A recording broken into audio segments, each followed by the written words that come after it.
Saudari dan saudara yang terkasih di dalam Tuhan Yesus, marilah kita berdoa, doa yang diajarkan oleh Tuhan Yesus sendiri. Dalam nama Bapa dan Putra dan Roh Kudus. Amin. Bapa kami yang ada di surga, dimuliakanlah namamu, datanglah kerajaan-Mu, dan jadilah kehendak-Mu di atas bumi seperti di dalam surga. Berilah kami rejeki pada hari ini, dan ampunilah kesalahan kami, seperti kami pun mengampuni yang bersalah kepada kami. Dan janganlah masukkan kami ke dalam pencobaan, tetapi bebaskanlah kami dari yang jahat.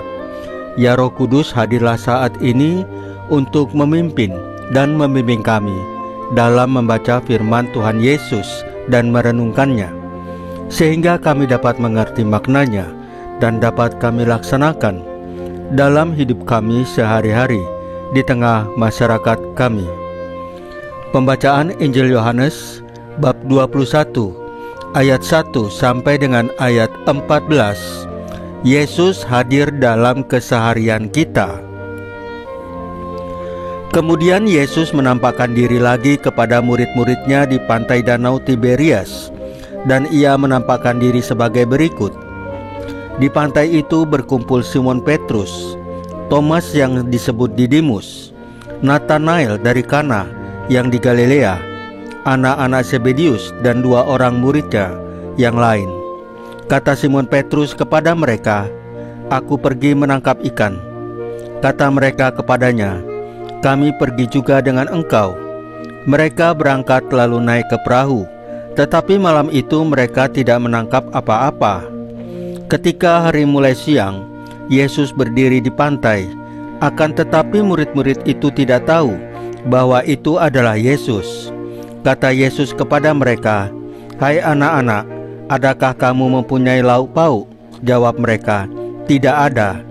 Maka kata Yesus kepada mereka, "Tebarkanlah jalamu di sebelah kanan perahu, maka akan kamu peroleh." Lalu mereka menebarkannya dan mereka tidak dapat menariknya lagi karena banyaknya ikan. Maka murid yang dikasihi Yesus itu berkata kepada Petrus, "Itu Tuhan." Ketika Petrus mendengar bahwa itu adalah Tuhan, maka ia mengenakan pakaiannya, sebab ia tidak berpakaian, lalu terjun ke dalam danau.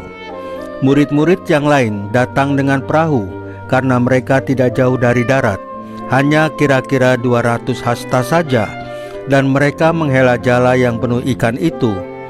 Ketika mereka tiba di darat, mereka melihat api arang dan di atasnya ikan dan roti.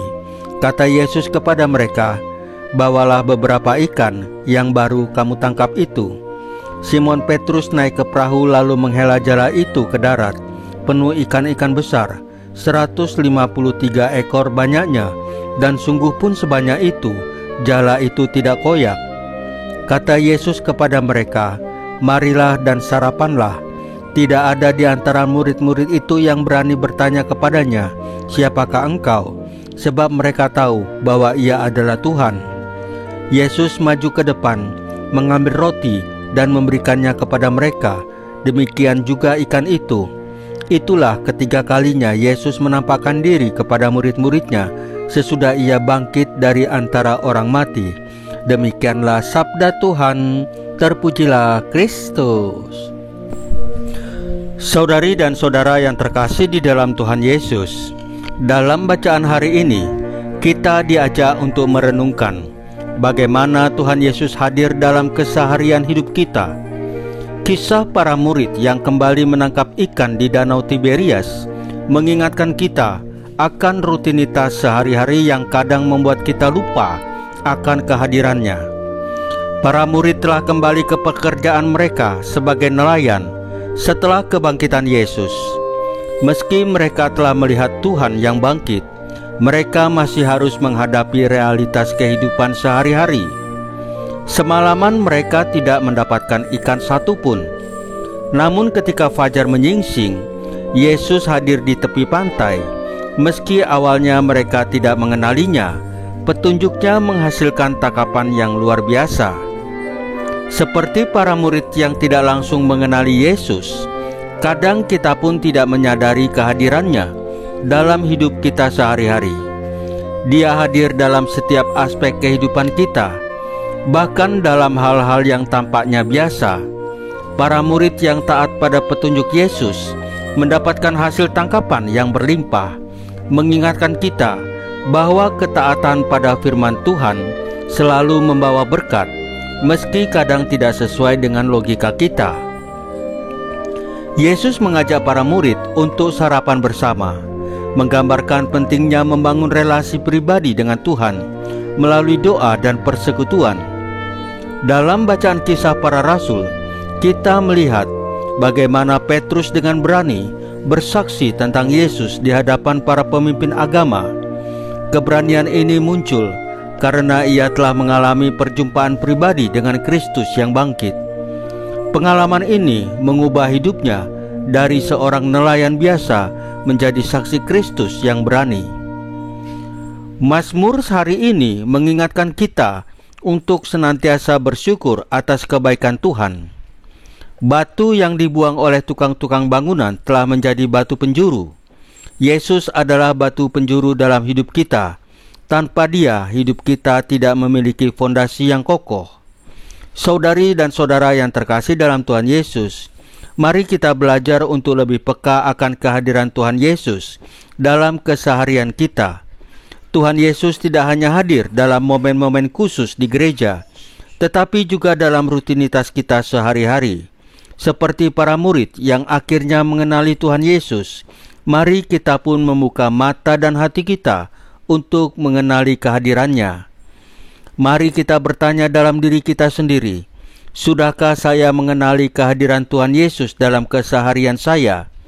Bagaimana saya menanggapi petunjuk-petunjuk Tuhan Yesus dalam hidup saya? Apakah saya sudah membangun relasi pribadi yang intim dengan Tuhan Yesus? Saudari dan saudara yang terkasih di dalam Tuhan Yesus, marilah kita berdoa. Ya Tuhan Yesus, bantulah kami untuk selalu peka akan kehadiran-Mu dalam hidup kami sehari-hari. Bukalah mata dan hati kami, agar dapat mengenali-Mu dalam setiap situasi. Berilah kami keberanian seperti para rasul untuk bersaksi tentang-Mu. Salam Maria, penuh rahmat, Tuhan serta-Mu. Terpujilah Engkau di antara wanita, dan terpujilah buah tubuh-Mu Yesus. Santa Maria Bunda Allah, doakanlah kami yang berdosa ini, sekarang dan waktu kami mati. Ya Tuhan Yesus, tambahkanlah iman kami hanya kepadamu saja, karena hanya Engkaulah Tuhan dan Juru Selamat kami satu-satunya, tidak ada yang lain. Dalam nama Bapa dan Putra dan Roh Kudus. Amin. Saudari dan saudara yang terkasih di dalam Tuhan Yesus, bacaan firman dan renungan hari ini sudah selesai. Tuhan Yesus memberkati kita semua.